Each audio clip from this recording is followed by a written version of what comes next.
Amatir Style dengan saya Aisyah Elianti. Apa kabar semua? Semoga semuanya baik-baik dan sehat-sehat saja. Hari ini kita akan membahas tentang pernikahan campuran. Dengan kemajuan teknologi, baik itu komunikasi maupun transportasi, menyebabkan pernikahan campuran dalam arti pernikahan antar negara menjadi semakin banyak.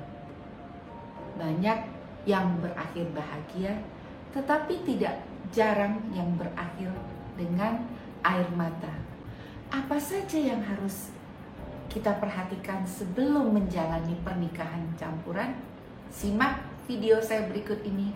Tapi sebelumnya jangan lupa like and subscribe. Calon suami berkebangsaan negara asing dapat saja merupakan teman sekolah, teman sekantor, atau teman seperjalanan. Ada juga yang bertemunya melalui platform internet. Teman sekantor, teman sekolah, teman sekampus akan lebih mudah melacak latar belakang dan keluarganya. Untuk teman seperjalanan, bisa saja kita mengenal karakternya sesaat, tetapi untuk latar belakang dan asal-usulnya kita perlu mengenal lebih jauh dan lebih detail, dan tentu butuh energi ekstra dan tenaga ekstra untuk itu. Platform internet yang tersedia menyebabkan kita dapat memiliki teman baru dari berbagai negara. Bisa kita kenal melalui aplikasi yang pertama populer itu MERC, kemudian dilanjutkan dengan Friendster, Facebook, Instagram, dan juga perjodohan online atau dating sites. Pertemanan online ini memiliki keuntungan dan juga kekurangan. Tinggal bagaimana kita menggunakannya dengan hati-hati. Setelah kita yakin akan calon pasangan merupakan orang yang tepat, maka perlu kita mendapatkan izin menikah dari kedutaan. Nah, proses ini membutuhkan waktu yang panjang. Sertifikat pernikahan, Anda mulai menjalani pernikahan antar negara yang akan berdampak terhadap kewarganegaraan anak serta harta kekayaan. Salah satu yang meningkatkan jumlah keinginan orang untuk menikah antar bangsa adalah opera sabun atau film yang menggambarkan bagaimana romantisnya pasangan dari negara luar, bahkan baik yang perempuan ataupun yang laki-laki terinspirasi untuk memiliki pasangan dari negara yang berbeda. Tetapi apakah semudah dan seindah yang dibayangkan? Tergantung ketika kita menjalaninya. Yang dituntut adalah kesabaran dan pengertian dan lainnya. Sebetulnya tidak sesederhana seperti di film-film yang kita lihat. Penyatuan antara dua budaya yang berbeda, kultur yang berbeda, latar belakang yang berbeda, dan bahkan bisa jadi adalah agama yang berbeda sebelumnya, merupakan sumber problem yang seharusnya tidak muncul, dan pasangan harus dapat mensiasati supaya menjamin kelangsungan rumah tangga dengan baik. Tidak jarang latar belakang berbeda ini menjadi faktor penyebab terjadinya perpisahan. Ada hal-hal yang bagi kita merupakan tabu dan bagi orang asing merupakan hal yang biasa. Begitu juga sebaliknya. Maka mengenal budaya masing-masing pasangan menjadi lebih penting.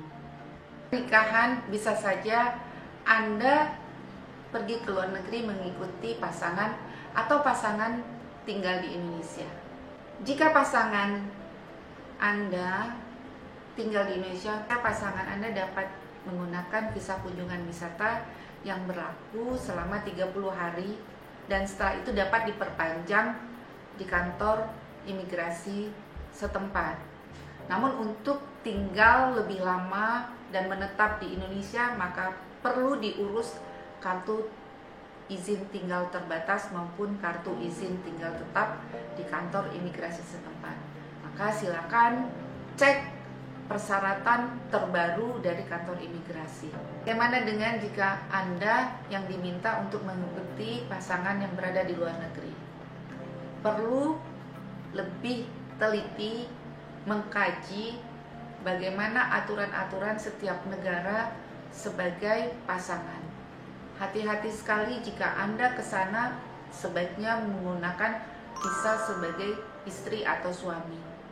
Untuk hak kita sebagai pasangan dijamin oleh negara yang bersangkutan. Dan jika ada sesuatu dan lain hal terjadi, maka pasangan kita tidak dengan mudah menendang kita keluar dari rumah. Sudah berada di luar negeri, di tempat pasangan kita, jangan lupa melapor ke Kedutaan Republik Indonesia di negara tersebut. Just in case sesuatu dan lain hal terjadi pada Anda yang sama-sama kita tidak harapkan, kita bisa kontak kedutaan. Yang perlu diperhatikan dan penting untuk dipikirkan sebelum berangkat ke luar negeri mengikuti pasangan masing-masing adalah apa yang akan kita kerjakan di sana. Apakah menjadi ibu rumah tangga, ataukah akan menjalani pekerjaan yang lain yang mungkin perlu disiapkan dari Indonesia. Kondisi-kondisi yang kita temui di sana, jika sesuatu tidak sesuai dengan harapan, minimal kita sudah punya planning A dan planning B. Nah, sebagai tips bagi yang akan menjalani pernikahan antar bangsa, maka perlu diperhatikan: 1. Mempelajari aturan perundang-undangan pernikahan antar bangsa dari negara kita maupun dari negara calon pasangan kita yang akan berdampak terhadap kewarganegaraan anak dan nantinya juga dengan pembagian harta. Kedua, perlu mempelajari adat istiadat, budaya, kebiasaan di mana pasangan kita berasal supaya tidak terjadi salah paham, salah pengertian. Ketiga, perlu kesabaran, pengertian terhadap pasangan kita yang berasal dari beda negara, karena kita dibesarkan dari lingkungan dan latar belakang yang totally berbeda. Bagaimana dengan triks? Sebagai berikut: jangan menikah dengan seseorang yang tidak bisa kita lacak latar belakang keluarganya, karena cukup berbahaya ya. Jadi kalau bisa sebelum menikah kita datangin dulu ke sana untuk bertemu keluarganya, untuk mengenal latar belakangnya, supaya ketika kita sudah menikah kita nggak shock. Wow, what's going on? Jangan sampai seperti itu. Nah, makanya kita perlu mempelajari latar belakangnya dengan baik. Selanjutnya adalah jika kita bertemu pasangan tersebut melalui online, baik itu melalui aplikasi dating site, Facebook, Instagram, dan lain sebagainya, jangan pernah mau mengirimkan uang, baik itu diminta atau tidak diminta. Hati-hati, banyak modus operandi yang berdalih untuk pengurusan visa, pengurusan pekerjaan, yang meminta Anda untuk mengirimkan uang, padahal itu sesungguhnya merupakan penipuan. Nah, love, itu tadi tips and tricks pernikahan antar bangsa. Bagaimana pendapat kamu? Tulis komen di bawah ini. Semoga apa yang sudah kita bicarakan tadi bermanfaat. Sampai jumpa di video berikutnya.